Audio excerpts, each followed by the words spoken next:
BJP ನಿಯಮದಂತೆ 75 ವರ್ಷ ಆದಮೇಲೆ ಮೋದಿ ನಿವೃತ್ತಿ ಆಗ್ಬಿಡ್ತಾರೆ, ಅವ್ರ ಜಾಗಕ್ಕೆ ಅಮಿತ್ ಶಾ ತಂದು ಬಿಡ್ತಾರೆ ಅಂತ ಕೇಜ್ರಿವಾಲ್. ಹಂಗೇನಿಲ್ಲ, ಮುಂದಿನ 5 ವರ್ಷ ಮೋದಿಯವರೇ ಇರ್ತಾರೆ ಅಂತ ಅಮಿತ್ ಶಾ. ಆದರೂ ಯಾರು ಬಿಡ್ತಾ ಇಲ್ಲ ಅವ್ರನ್ನ ಸೈಡ್ಲೈನ್ ಮಾಡೋಕ್ಕೆ. ಅಡ್ವಾಣಿಲ್ಲ ತೆಗೆದಿರಲಿಲ್ಲ, ಹಂಗೆ ಇವ್ರನ್ನೂ ತೆಗೆದು ಬಿಡ್ತಾರೆ. ಯಾರು ಉತ್ತರಾಧಿಕಾರಿ ನಿಮ್ಮದು ಅಂತ ಕೇಜ್ರಿವಾಲ್ ಕತೆ ಸರಿ.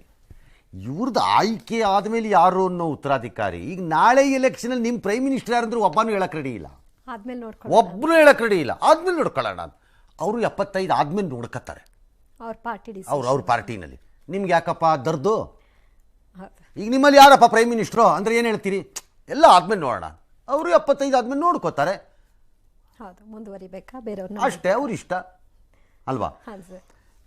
ಹೀಗಾಗಿ ಮೋದಿ ಇಳಿಬೇಕಾಗತ್ತೆ ಅಂತ ಯಾಕೆ ಇಳಿಕು? ನಿಮ್ಮನ್ನು ಕೇಳ್ಕೊಂಡು ಇಳಿತಾರ? ಎಲ್ಲದಕ್ಕೂ ಎಕ್ಸೆಪ್ಷನ್ಸ್ ಇದೆ, ಅವರು ಎಕ್ಸೆಪ್ಷನ್ ಮಾಡ್ಕೋಬೋದು.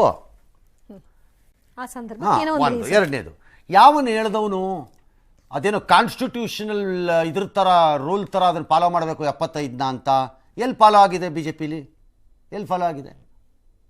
ಈಗ ಯಡಿಯೂರಪ್ಪನವ್ರಿಗೆ 75 ಆದ್ಮೇಲೆ ಕೊಟ್ಟಿರಲಿಲ್ವಾ? ಏನು ಫಾಲೋ ಆಗಿದೆಯಾ? ಬಹಳಷ್ಟು ಕಡೆ ಎಷ್ಟೋ ಕಡೆ ಕೊಟ್ಟಿದ್ದಾರಲ್ಲ, ಟಿಕೆಟು ಕೊಟ್ಟಿದ್ದಾರೆ, ಗೆದ್ದು ಇದ್ದಾರೆ, ಅಧಿಕಾರಕ್ಕೂ ಬಂದಿದ್ದಾರೆ. ಎಲ್ಲಿದೆ? ಎಕ್ಸೆಪ್ಷನ್ಸ್ ಇರುತ್ತವೆ. ಹಂಗೆ ಅವ್ರು ಮೋದಿಗೂ ಎಕ್ಸೆಪ್ಷನ್ ಮಾಡ್ಕೋಬೋದು, ಮಾಡ್ಕೊಳ್ಳಲ್ಲ ಅಂತಾನು ಇಟ್ಕೊಳ್ಳೋಣಪ್ಪ. ಒಂದಂತೂ ನಿಜಾನ ಹಂಗಾರೆ, 75 ಆದ್ಮೇಲೆ ಮೋದಿ ನಿವೃತ್ತಿ ಆಗ್ತಾರೆ, ಅಮಿತ್ ಶಾ ತರ ತಯಾರಿ ಮಾಡಿದ್ದಾರೆ ಅಂತ ಅನ್ನೋದಾದ್ರೆ ಅದು ಕೇಜ್ರಿವಾಲ್, ಅಲ್ಲಿಗೆ ಮೋದಿ ಬರೋದು ವಾಪಸ್ಸು ಗ್ಯಾರಂಟಿ ಅಂತ ಆಗೋಯ್ತಾ? ಡಿಸೈಡೆಡ್. ಇನ್ನು ನಿನ್ನ ಪಕ್ಷಕ್ಕೆ ಯಾಕಪ್ಪ ಓಟ್ ಕೊಡಬೇಕು? ಕಾಮನ್ ಸೆನ್ಸ್ ಅಲ್ವಾ? ಈಗ 75 ಆದ ಮೇಲೆ ಮೋದಿ ಬಿಟ್ಬಿಡ್ತಾರೆ, ಅಮಿತ್ ಶಾ ಬಂದ್ಬಿಡ್ತಾರೆ ಅಂತ ಅನ್ನೋದಿದೆ. ಅಲ್ಲಿಗೆ ಮೋದಿ ಬರೋದು ಗ್ಯಾರಂಟಿ ಆಯ್ತು ಕೇಜ್ರಿವಾಲ್ ಪ್ರಕಾರನೇ. ಪರೋಕ್ಷವಾಗಿ ಹೇಳ್ದಂಗೆ ಇನ್ನೇನು ಮತ್ತೆ? ಭಾಳ ಸಿಂಪಲ್ಲು.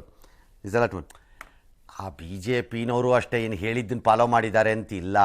ಅಟ್ಲಿ ಒಂದು ಯಾವುದೋ ಒಂದು 26 ಕೇಸಲ್ಲೋ 16 ಕೇಸಲ್ಲೋ ಮಾಡಿರ್ಬೇಕು ಫಾಲೋ. ಈ ಕೆಲವು ಅಪೋಸಿಷನ್ ಪಾರ್ಟಿಗಳಲ್ಲಿ 99 ಆದರೂ ಬಿಟ್ಕೊಡಲ್ಲ ಅಂತಿರಲ್ರಪ್ಪ ಕೆಲವರು. 75 ಹಾಳಾಗುವಲ್ಲಿ 99 ಆದ್ರೂ ವೈ ನಾಟ್ ಟಿಲ್ 104 ಅನ್ನೋ ಲೆವೆಲಲ್ಲಿ ಇದ್ದೀರಿ. ನೀವು ಹಾಕ್ರಪ್ಪ ರೂಲು, ಎಲ್ಲ ಸೇರ್ಕೊಂಡು ಹಾಕ್ಬಿಡಿ ರೂಲ್, ನೋಡೋಣ ಯಾರು 75 ಆದ್ಮೇಲೆ ಕಂಟೆಸ್ಟ್ ಮಾಡೋಂಗಿಲ್ಲ ಅಂತ ಹಾಕಿ ರೂಲ್ ನೋಡೋಣ. ಬರೀ ಈ ಥರ ಇನ್ನೊಬ್ರಿಗೆ ಪರ್ಚಿ ಮಜಾ ನೋಡೋದೆ. ಎಸ್.